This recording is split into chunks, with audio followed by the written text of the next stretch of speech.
Everybody, welcome back. We are in week 2 of this cold call training series. So I wanted to jump right in and start first with a recap of last week because I know we had some people that couldn't make it. Hopefully you watched the video. Hopefully you guys are keeping up with the book. You're reading the book, listening to the audiobook as we go along. So the week 1 recap was that cold calling is only one component of a multi-touch approach. If you guys recalled, we talked about the importance of including not only calls, but emails, mailers, drops, LinkedIn. That multi-touch approach is far superior to any one single channel. Pace and tonality matter more than words.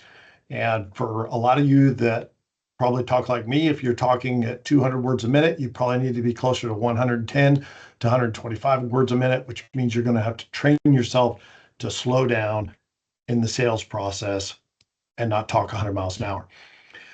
Perfect your opener. We talked about the mailer opener as the top performer, sending out a mailer and being able to reference that on your opener. After that, it was heard the business name tossed around. That's something that I've used before. I know Peter out in California uses that.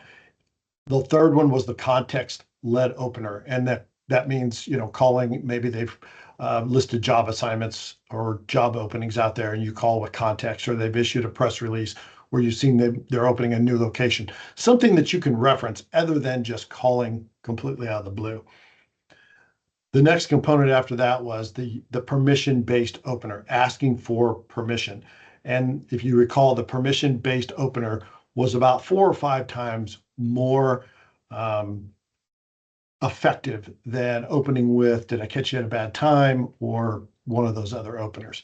And then your homework was to practice your opener 100 times on your commute. So hopefully everybody got your openers down. So this week, what we are going to do is we are going to jump into the problem proposition. So the first thing we want to talk about is feature and benefit language doesn't sell. And what I mean by that is that buzzword language, and we're going to talk about this here in a second, buzzword language and social proof is a lot of times what you hear the competition doing. And just like the audiobook, I wanted to make sure to give you guys some examples on this training so you can hear what we're talking about and it's just not words.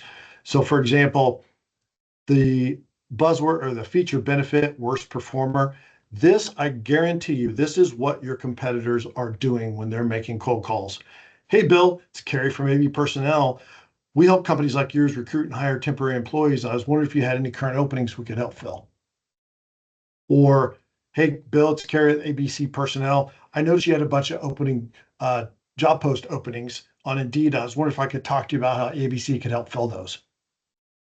The worst one I've ever seen is the one of our sales reps used to do, which was, hey, Bill, it's Carrie from ABC Personnel. I was wondering, what's your hardest position to fill? And I was wondering if I could work on it.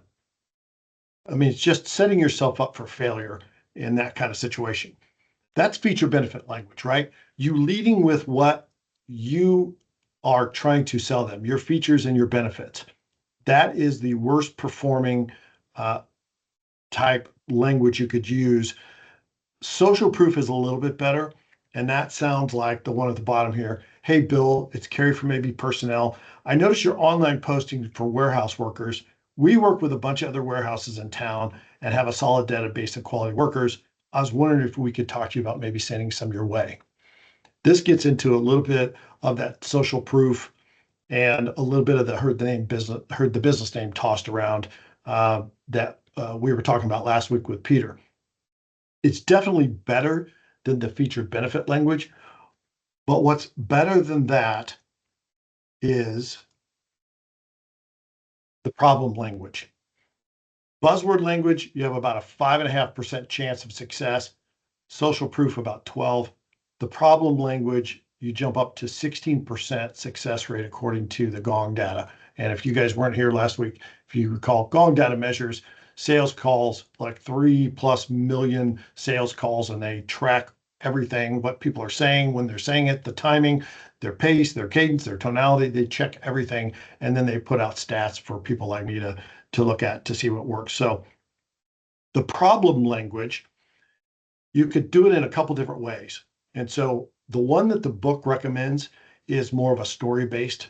So I call that kind of the problem story. And what that sounds like is when you're calling, you do your opener and you lead with, and they give you permission, right? So I'm jumping into the middle of the call, right? You've called up, you've asked for permission, and you start with, most ops managers at food production plants think it's ridiculous to pay staffing firms when only half the candidates show and the other half quit after a few weeks on the job, resulting in lines running short and supervisors pulling doubles. That's a problem story. Now, these are all going to vary based on who you're talking to, who the decision maker is, what your vertical is, what your location is. These all adjust, and these can adjust literally call by call by call, depending on who you're talking to. The problem story definitely works. The problem list, this is one that if you've ever done any training like through Sandler Sales, Sandler has kind of perfected this one. This is the one we've personally used for years and years, and it's more of a problem list. And where I think the problem list uh, tells where it can help you is if you've got some uncertainty. So let's say your office really focuses on nurses in long-term care facilities. When you are talking to those individuals, your decision makers, you are going to know very acutely what their problems are. And so therefore, a problem story could really make sense for you if that's who you're calling every single day. Because when you're talking to, let's say, a scheduler, you hear the same problems every single day over and over and over and over. You can build an easy story around that because you know exactly who you're talking to, right? You can build your problem story. Most schedulers I talk to at long-term care facilities think it's ridiculous when they call agencies and nurses don't show, or they quit after only one assignment and their current full-time nurses are working overtime shift, or they're working doubles and they're having to pay agency markups while they're having to pay overtime. They think it's crazy. You can build that story because you know that industry and you know that decision maker very, very well. But let's say you're like a lot of industrial offices that we have, and you're working in food manufacturing, production, logistics, warehouse, and you have people all over the place. And let's say you're calling into a warehouse, you have no idea what they really do, what they might use for temporary help, what their real pain points are. And so it's difficult to build a story around that. This is where the problem list comes in, because you can put three different mechanisms in there to try and hit some kind of dart on a dartboard. And the problem list sounds something like this. I talk to HR directors every week that are frustrated because maybe their current staffing agency only fills about half the positions, or the ones that do show up quit after a few weeks, or maybe they're just spending way too much time recruiting and not enough time on strategy. That allows you to, let me try and find a problem with, maybe they're doing agencies. Let me maybe try and find a problem if they're recruiting on their own. And it allows you to kind of go after three different areas of problems that, as a general rule, when you're talking to hiring managers, that they're facing. And so that's where I think the problem list works really well. So what we want to do today is I want to help you guys build your problem language. So what I want to do is, let's go in the chat, and based on who you talk to, based on your decision makers, type in the chat, what are the problems, issues, frustrations you hear when you're talking to prospects? Do they talk about internal turnover? Do they talk about agency no-shows?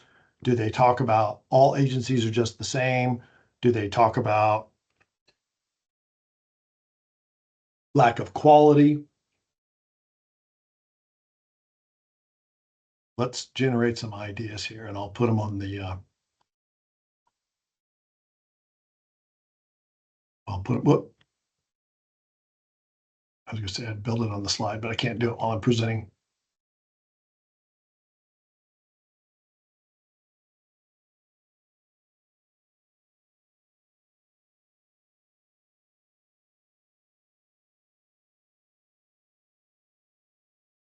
Okay, we've got one. Indeed doesn't work.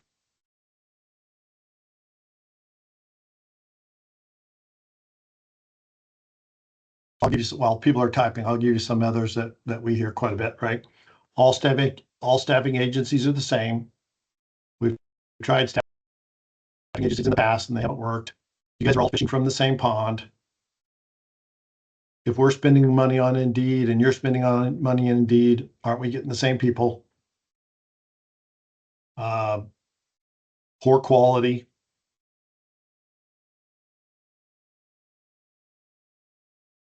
So while people are typing in the chat, I'm going to move on to the next one and we'll maybe come back to see what some of the ideas and some of the problem language is being built in the chat. Here we go. Don't use staffing. Already have a staffing partner. Use staffing in the past, didn't get good talent. How can you find talent better than I can? Cost too much, fishing out of the same pond. We do direct hiring. So as you start to see some of these, if you, let's say you're brand new, to staffing and you don't, this is the first time you're going to be making calls. You can leverage some of these in the chat to help build your problem list.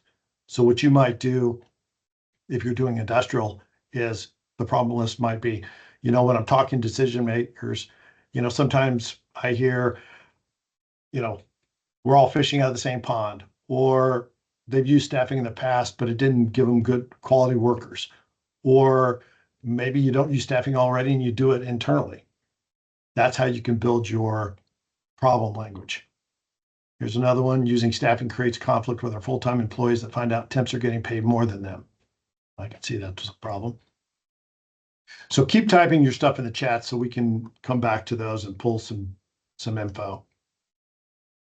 So what I want you guys to do as we do this, I want this to kind of be an interactive thing or a workshop, more or less, is I want you to build your problem language, and then maybe we can even share some of them. When you're building the problem, the book really talks about building it like a movie scene. And again, like I said, you're going to have multiple movie scenes because you probably have multiple personas, especially if you're in the industrial category. So what I want to give you is an idea of what that looks like or what that sounds like.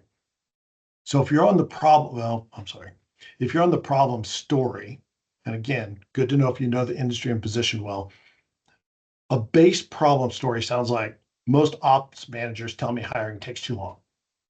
There's no depth to that. So if you call up, you do your opener, you ask for permission, they give you permission, and you lead in with most ops managers tell us hiring takes too long. It's a very generic approach. What you want to do is you want to add a persona to that. Most ops managers at food production plants, most ops productions at warehouse facilities, most HR directors at logistics operations, whatever their persona is, so it specifies and it gets narrowed down to them. Then you add the emotion, right? Most ops managers at food production plants think it's ridiculous they pay staffing markups. You have to add some emotion to that. Add the annoyance. Most ops managers at food production plants think it's ridiculous they pay staffing markups when half the candidates quit after a few days or weeks. And then the last thing is to add the scenery. Most ops managers at food production plants think it's ridiculous they pay staffing markups when half the candidates quit after a few days or weeks, resulting in lines running short and supervisors pulling doubles. Now you've really targeted that individual. What you want to do is you want to basically inflame that pain that you know that they have on a daily, weekly basis. Let's go back down to the list though. Let's say you don't really know what their pains are and you call way too many people, way too many personas. Well, you can still do it by adding the base persona and emotion right? Most schedulers I talk to at medical facilities, and then add annoyance 1, annoyance 2, and annoyance 3, but kind of do them in different categories so you cover all your bases. So that would sound like most schedulers I talk to at medical facilities are, and again, remember your pace and tonality, right? It's almost like, think about your thinking of this off the top of your head. Even though you may be reading this as a script, it should sound like, uh, Gisela, most schedulers I talk to at medical facilities, they're, frustrated by agency no-shows, or maybe they're receiving poor quality from job leads. Maybe sometimes they've just given up and are paying full-time staff tons of overtime because they haven't found a solution. That kind of pace, that kind of tonality. You don't want to be reading this like you're reading off a checklist. So hopefully you can see how you can build a problem story or a problem list by adding kind of your base scenario, add your persona, who you're talking to, add the emotion, what are you hearing from your decision makers, and keep track of that, because this will not only change from your vertical and your persona, this will change based on the economy. Some of you probably were not around at this time, but there was a time when the frustration, when you called an HR director, we could have said, the HR directors I talk to, a lot of them are frustrated because they place an ad on Indeed and get 250 applicants when they place an ad. And then they have to spend maybe a lot of their time trying to screen out 250 people, and they don't spend a lot of time on strategy, and they're spending all their time sourcing, recruiting, and screening. That was one period in the economy. Fast forward, and you would have said something totally different. A lot of HR directors I talk to, they're frustrated because they put an ad on Indeed and they get maybe 1 or 2 applicants. And then maybe those applicants either ghost or no show, or they put offers out and they don't show up on their first day, they quit after the first week. So this will also change based on the economy. COVID, completely different story. During COVID, completely different story if you were in industrial versus if you were in healthcare, right? So you got to remember, once you come up with kind of your problem language, understand it's not going to be the same for the next 5 years, 10 years, 20 years. It's going to change as the economy changes, as technology changes. So just remember, this is going to ebb and flow. So we had one more come in. We have our own staffing recruitment team department. So I ask, how is that working out? Have you found that your internal team is finding you good talent, or have you found out you still need support? Okay, thank you, Sandra. So building your problem language, and then you're going to add one sentence solution. So when you build your one sentence solution, you could have multiple solutions based on your buyer persona. What you don't want to do in this situation is you don't want to be generic. So let's go back to this, and you say, most schedulers I talk to at medical facilities, they're frustrated by agency no-shows or receiving poor quality from job board leads, or maybe they've just given up or paying full-time staff tons of overtime because they haven't found a solution. We solve all those problems. That's what you don't want to do. Or we make sure that doesn't happen. It's too generic, and you're going to sound like everybody else. What you want to do is you want to hone in on one very specific solution, but it needs to be casual, and you almost need to gloss over it because you don't want to get into feature benefit. You're not trying to sell here. You're not trying to close somebody here. So what we've tended to lean on for years is having a proprietary method of what we do. And at NextStaff, it's been the X Factor. At PayCrute, they came up with Precision. As generic at Talvera, it's the predictive hiring system. So what you could say is, we screen for fit with a predictive hiring process before anyone hits your floor. Or we use our proprietary X Factor to improve that. Or we use our proprietary Precision to improve that. And in the Sandler sales, they talk about don't spill your candy. This is not where you're going to go into feature benefit. This is a quick tease, and then you're going to move on. So you lead in with your problem language, you drop a little bit of a tease about what you do, and then you have to have an interest-based call to action. And that is, are you open to learning more when I'm not calling you out of the blue? Or are you open to hearing more, or did I just waste 1 minute of your time? These you can craft however you want. A pro tip there, make sure you book your appointment with inside 2 weeks because the show rates drop very quickly after that. So the call to action, it can be kind of joking. It can be serious. You can tailor this to your personality. I have used the one about, are you open to hearing more? Did I just waste a minute of your time? Because it's kind of light, and people, they tend not to want to offend other people, even on a cold call. If they've given you permission, you're kind of back to a level playing field. And that one tends to open them up a little bit. No, you didn't waste my time. And, the other one I think we've used before is, so did any of that ring a bell, or are you guys pretty much set? So think about that as you're making your calls, and feel free to adjust it, try them, move them around. So we're going to pull all this together so you can see what it looks like. So the first 60 seconds, right? You're going to lead with context, whether it's their postings, ramp, a peer that maybe you staff nearby. You're going to own the cold call and get permission. Whether you say, honestly, this is a cold call, but it's well-researched one. Can I get 30 seconds? Or I'm the one that sent you the mailer.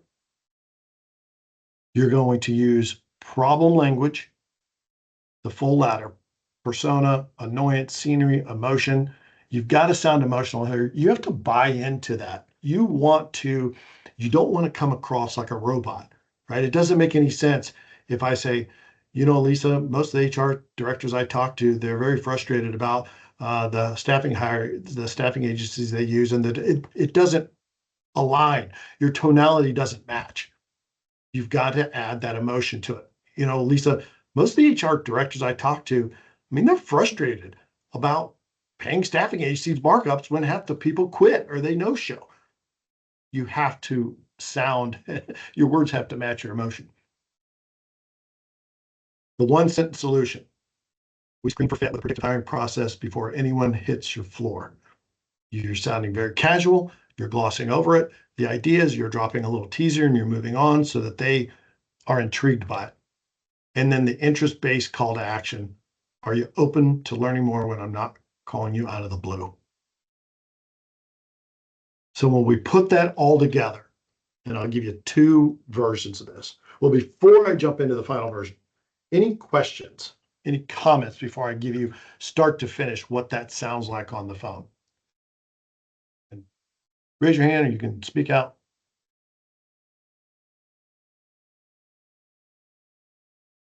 No. Okay. So let's see what this sounds like from the very beginning, right? And I'm going to try and keep my pace, and I'll try and keep my tonality at the level that you probably want it at. Hey, Bill, it's Kerry Daniel. I'm the one that sent you the orange bubble mailer with the Yeti lid. You mind if I take 20 seconds to tell you why I called, and then you can determine whether it's worth continuing? Most ops managers at food production plants, they think it's ridiculous to pay staffing firms when only half the candidates show and the other half quit after only a few weeks on the job, resulting in lines running short and supervisors pulling doubles. We actually screen for fit using our proprietary predictive hiring process before anyone hits your floor. Are you open to learning more when I'm not calling you out of the blue? That's it. It's that simple. Final product version 2, which is the list. Very similar, but we're going to use a context-based opener.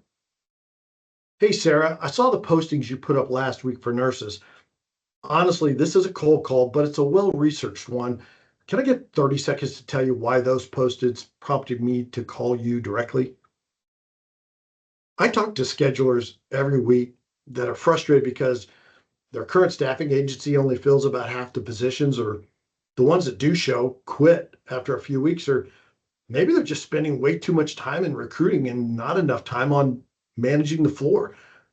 We developed a proprietary predictive hiring process that drastically reduces those problems. Are you open to learning more, or did I just waste 30 seconds of your time? That's it. And I'm telling you, if you can get your pace, your tonality, get your opener down, your permission down, get your problem language down, your one sentence, and then your call to action, this will drastically improve your ability to set appointments with prospects. And I've seen it to where, when we were doing mailers, we tracked this for a long time. And one of the best people that we had was out in California. And I asked him, I said, when you're doing the mailer based and you're following this program, I said, what's your success rate? He goes, if I get 10 people on the phone, he goes, I'm booking 2 to 3 appointments when I talk to 10 people. So you can have very good success doing this program. So now let's kind of open it back up before we get into homework.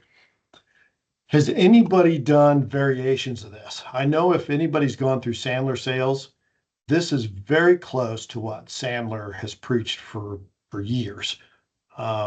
Permission-based opener, the problem language, including the list. And we've taught that for years and years. So I know some of the folks that have worked with us have used that before. Peter, you guys out in California, when you guys are making calls, I mean, any variation of this, any modification of this, any other areas or any other types of openers at work? Yeah, pretty much everything that you mentioned. That's exactly what we try to use. Just yesterday, I had a walkthrough. I came up with a lead. And, I was given a lead, and I went out there. This company moved out there to Norco and stopped by. It's a new facility, and so to go in, and it's a really nice facility, but it has security. The pads everywhere, so you really can't walk in there just in the front door. But so I stood out there, and it's funny because I was talking to Edith on the phone. I'm like, hold on, Edith, give me 1 minute. I just saw a guy come out. I go, I'm gonna go talk to him. So I hung up on her, and I told him, hey, you know what? I'm looking for this person. And they told me he was the right person to contact in regards to the staffing services. I'm like, oh yeah, he's inside, but you could go into the side door. I put a can on the door, go in through there. So I walked in there, but right off the back, we started talking, and exactly what you mentioned right now, Kerry. We started digging into the issues, into the problems that he's having. So I told him, I just like you said, with the tone and just suggestions, we cannot tell them what to do. It's their patch, it's their home. I told them, you know what? Well, we've been doing this for a long time. We have companies that do similar to the same product that you have going out here.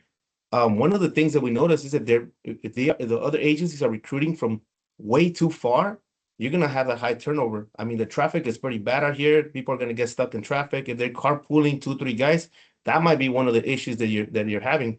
Another thing is that a lot of people pull out from the bottom of the barrel all the time. And they're just sending you bodies and not matching the job description with the individual's expertise. So we hit it off really good. Long story short, it's like a little bit of a celebration. We are taking it away from partners and from Fairway. He said, like, Peter, he gave me the markup that they have going on. So we checked on ComCode, everything looks really good. I talked to Lisa right away, everything looks really good. So we went out there right back. Maybe within 2 hours, I was back with an agreement. So he's sending it to his corporate office for review, legal, and all that stuff. And we're gonna go in there, hopefully, God willing. Very nice. But Very nice. but yeah, but it's funny because everything that you just said right now, it's proven, Kerry, it works. That's exactly how we were able to do this one, just based on the problems that they were having with the other 2 services. That's how we were able to get them. And like I said, transparency. One of the things I told him, look, one of the things that we have, Aaron, his name is Aaron. The company's name is Saxco Company. They do a lot of cans for like different Coca-Colas and different companies, but they actually do the design. They don't actually do the can, but they do the design. It's just being transparent and letting them know that, look, because he's saying that he runs lines that are like 9 person per site per line, and he has about 5 lines that he's trying to recruit for right now, that he's having issues there. Then in the other department, he's having issues. So I'm like, maybe, like I said, it's just the fact that they're not matching the correct people with the job assignment. And one thing that we do is that we will always give you option B. I told him, Karen, if for some the communication is super important, and if for some reason you place an order for 10 guys and we have 7 on their way, we will be on the phone with you saying, hey, Aaron, 7 guys are on the way. The other 3 that showed up, I mean, they didn't look fit for your position. We don't want to cause an injury. We don't want them to walk out on the assignment. So we're still working on your order. We give you option B to say, you know what? I need these guys ASAP. I have to call someone else.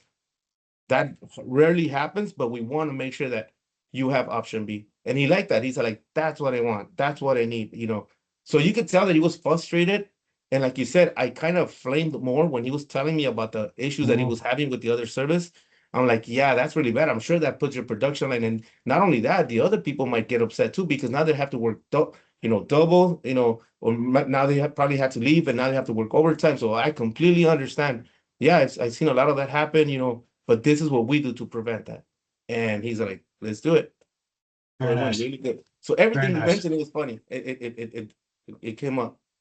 Yep. I appreciate that. Miss Lisa down in Jackson and Nashville, we missed you live last week, but I wanted to give you a chance. I want to take the opportunity to ask you a question that relates more to last week when we were talking about a multi-touch approach. We got into physical drop-ins, and I know Peter does that a lot out in California. I know you do that a lot. And so I was wondering if you could take, even though we're in section 2 here, take a chance to go back to kind of your philosophy on drops in a market and talking to people that think, oh, well, after COVID, you can't do drops anymore. You can't get in warehouses anymore. Nobody wants you to come by their location anymore. We've always professed that drops is a key component to this business. California obviously believes the same way. I know Amber's team does them down there, Gulf Coast as well. But can you tell the group and anybody that's watching on the video kind of how you mix drops into your routine and why it's important? Yes, definitely, Carrie. Thank you. Yeah, I don't go anywhere without having drop bags in my car of some sort at all times. It's a constant 7 day a week. It doesn't matter where I'm at. Saturday, Sunday, I've got bags with me prepared to drop at any time. And the reason I do that, one reason, I mean, it started back when I didn't feel comfortable going into making a cold call without leaving them something. It was more of a security blanket. You go, okay, I've interrupted you. You weren't expecting me, but here's this that, and when I did that, that made me feel better. But as I've done this for several years now, I'm finding that it doesn't matter how small of a drop that it is, you're leaving something with them on their desk that when they're in that dire straits and they have been bombarded, if that's a good word to use, with agencies, because I know there's been a zillion that's been in front of me and behind me that have stopped by to, get their business, and they didn't leave anything. And when they get in that desperate need, they'll look down on their desk and they're going to have something with Next Staff on it. It may be the ink pen, it may be the notepad, it may be the candy bar that I've left with, our sticker on it. It could be, a mirror that I've left them, a fingernail file. It doesn't matter the chapstick. I'm leaving something with them, and I always feed them too. So they're going to remember that I left them a cupcake or a crumble cookie or candy bars or something of that sort. I'm always feeding them as well when I drop something. And it has worked for me for years. I'll also put a note in there. I've got my business card, but I'll put it, like a little motivation, something on the back of my card, just telling them, that what we're about and the motivation for that week or whatever it could be. It's just the little things that I try to build the rapport with, and when I do the drops, they always say, I've got people calling me that will say, "Can you drop me off some of those pens? Those are the best pens I ever got."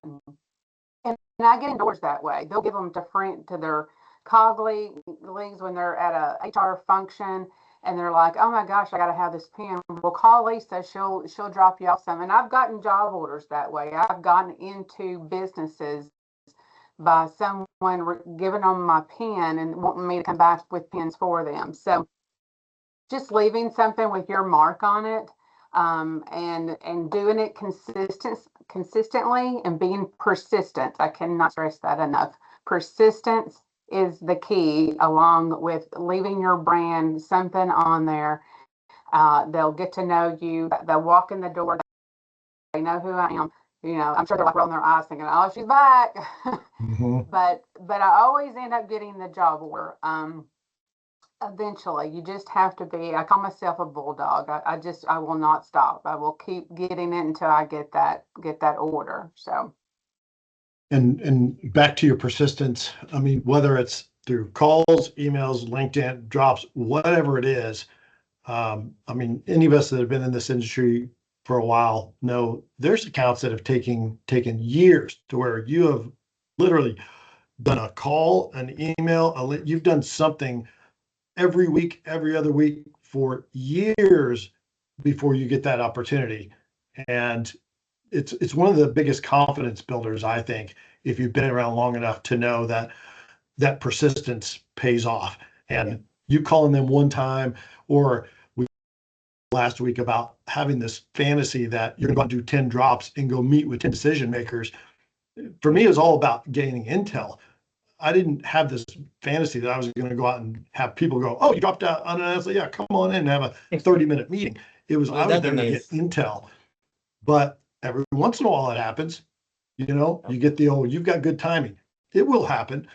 But yeah, Yeah, persistence. what if I can add something, Kerry? One of the things that it happened to me when I started doing sales and years ago, and if it can help someone, that'd be great. But like you said earlier, it takes us a long time sometimes to get that one appointment from that company that we really, really want to service. I mean, we've been going out there 6 months, a year, um, dropping off our stuff, and all of a sudden we get the call. They want us to go in there. And then we're all super excited. And when we go in there, like I said, it happened to me years and years ago. When I would prepare myself the day before and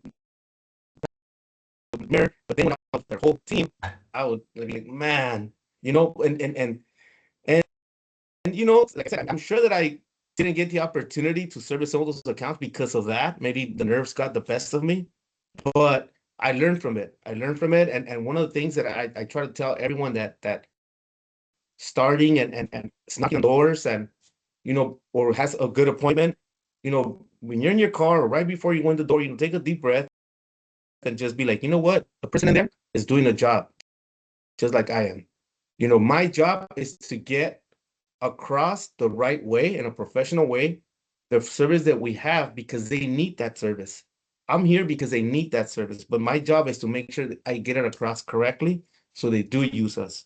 Because obviously that person has a need, but like I said, sometimes we get overexcited, we get nervous, we tend to just don't get that message across because of the nerves. But like I said, what I do right before going there, say a little prayer, say, you know what, I'm gonna go do my little job. I'm gonna go do my job out there. This guy has a job to do, but if everything goes well, we'll match it. And it's a good thing. But that, like I said, that had happened to me before in the past. And I said, if it helps Yeah. anyone, better.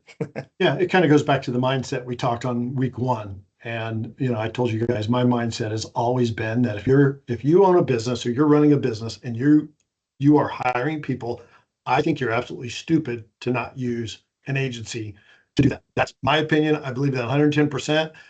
And so when I'm talking to somebody, I'm thinking, you guys have an issue, you have a problem. This is what we specialize in. If you're not using me, you're out of your mind. That's your mentality. That's not how you're coming across. That's not your tonality. That's not your attitude. But that gives you a little bit of confidence that I have the solution. It's the doctor patient, right? You have the problem. I have the solution. I'm going to try and diagnose what your problem is with questions to the best of my ability. And if you're a fit, great. If you're not a fit, we'll see what else the options are. But you know, your account's not going to make or break my life, one way or the other. So, okay. So unless there's any other questions or comments, your homework this week is to come up with your problem language. If you live in a very niche world and you staff the same thing over and over and over, and you talk to the same decision maker over and over and over, I'd probably come up with a problem story because it's really going to resonate with that person and you're going to really hit them hard. If you bounce around in industrial, commercial world and you're calling on different people all the time, maybe the list is better for you, or you come up with multiple stories for multiple, warehouse, food production, manufacturing, welding, whatever. But that's where the list can really help you out because you can modify those problems as you go.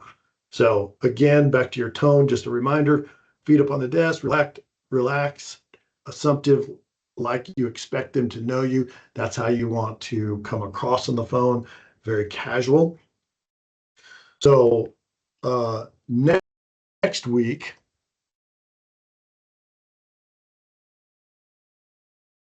we're going to get into objections. So I noticed that some of the comments in the chat, when you hear this, a lot of these are objections, right?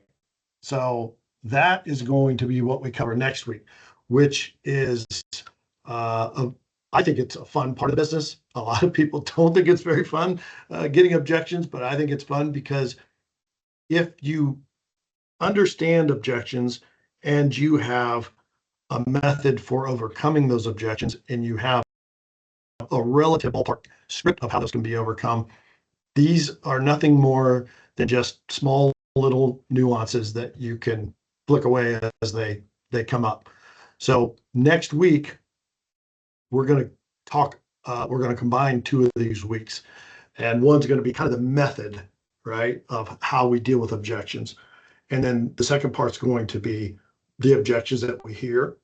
And let's come up with how we handle those. We have a lot of them already written out, but that's where I'd really like the participation to come out next week, because I know anybody that's active in this business, you hear objections every single day.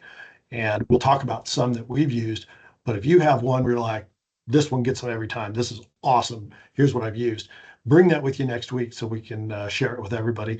And then we'll kind of re-update our master list and we'll share that out with everybody after the call. So, okay. Well, thank you, everybody.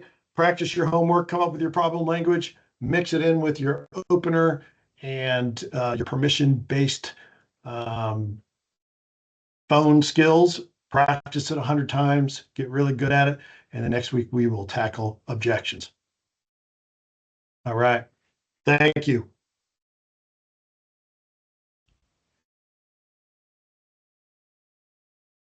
Oh, and mute, no?